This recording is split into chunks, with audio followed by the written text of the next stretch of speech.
Hey, my champions. Thanks for coming back. I'm Nubia in your corner, and I'm here with 3 ways to kick fear in the face. Stay tuned.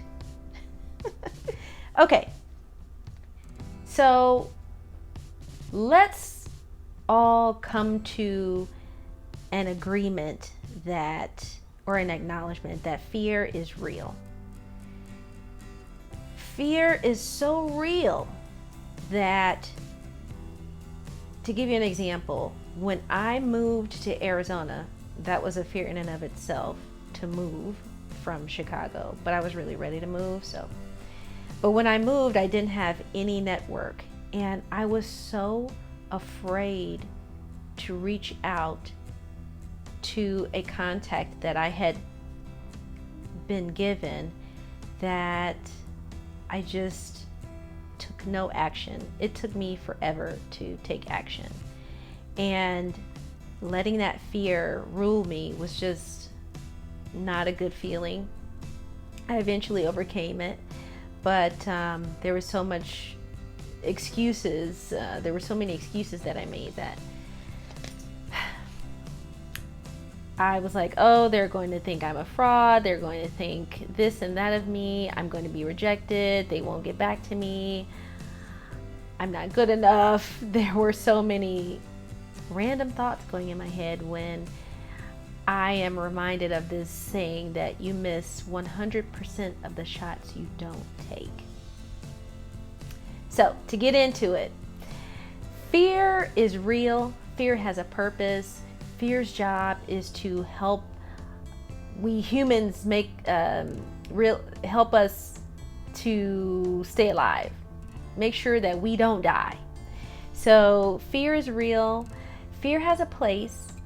However, fear's place is all over. Fear can reign when we put our minds to do something, but not our hearts. If I get those words back, let me rewind a little bit.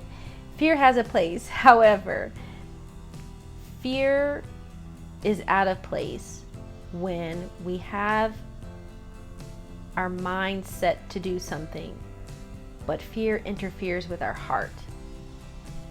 So here are 3 ways to kick fear in the face.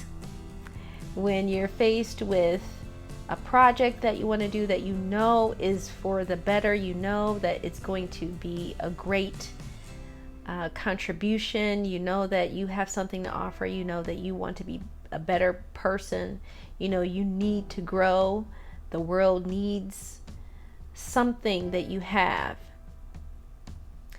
and then you're just afraid. So I'm going to refer to some notes that I took because I was listening to a couple podcasts and realizing that everybody encounters this. So let's get into it. Okay, how to kick fear in the face. Know that fear is real and fear has a role. So once we know that as the first step, we can be aware. So step 2 is recognize fear and notice your response.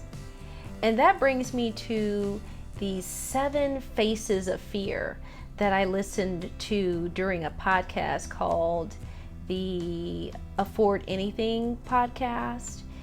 And on the podcast was a guest whose name is Ruth. I forget her last name right now. I will put it in the show notes. So she's really great though. She shares the 7 faces of fear, or the 7 archetypes of fear, and I'll briefly go over them here because what I really want you champions to do is to do the research, do the work, recognize the types of fear that you embody when you encounter them, and then how to overcome them. So I'll briefly go over them here. We have the people pleaser, and that's a person who displays the fear of disapproval. There's the procrastinator who has a fear of making mistakes. There is the rule follower, a person who exhibits fear of authority. Then we have the outcast, a person who has a fear of rejection. And by the way, I will give a tip or spoiler on this one. I found that, or I've heard or read or learned that sometimes a lot of entrepreneurs exhibit this fear, but I want you to do the research and find out why.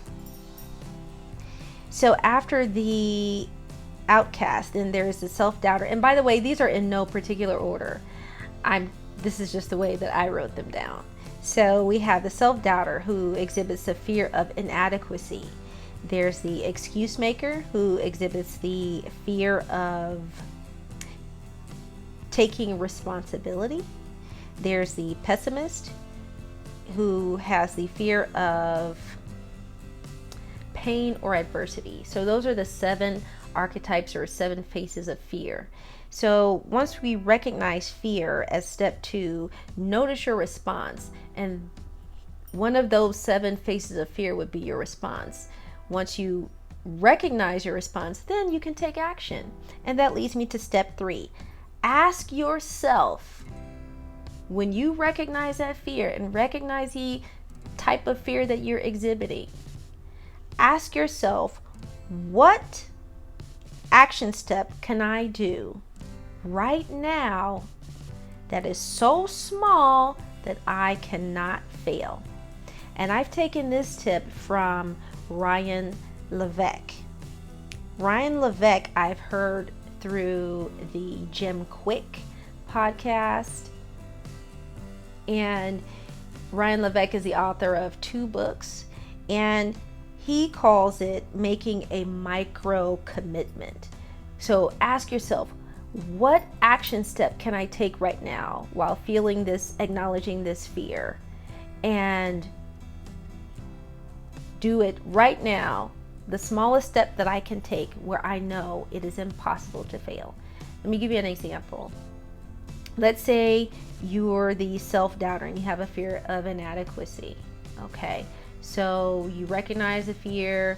You're going to publish a YouTube video, but you feel inadequate. You don't have a message. What can you do? You can simply put all of your equipment up. That sounds so small, right? Just get all the equipment together and just have it there, have it in front of you, set up. Okay, that's a micro step, that's a micro commitment. So that's just an example. Or here's an alternative, step 3. You can recognize your fear, you can acknowledge it and thank it. Say, thank you, fear, thank you so much for showing up, I don't need you. And then do WTF you need to do. Okay, so those were my 3 ways you can kick fears, kick fear in the face, and be a champion that you are. So I hope you found this helpful. Let me know in the comments, once you've done the research, what type of fear you exhibit most, and I will also share mine in the show notes. Talk to you later. This is Nubia. I'm Nubia in your corner, and I'll see you next time.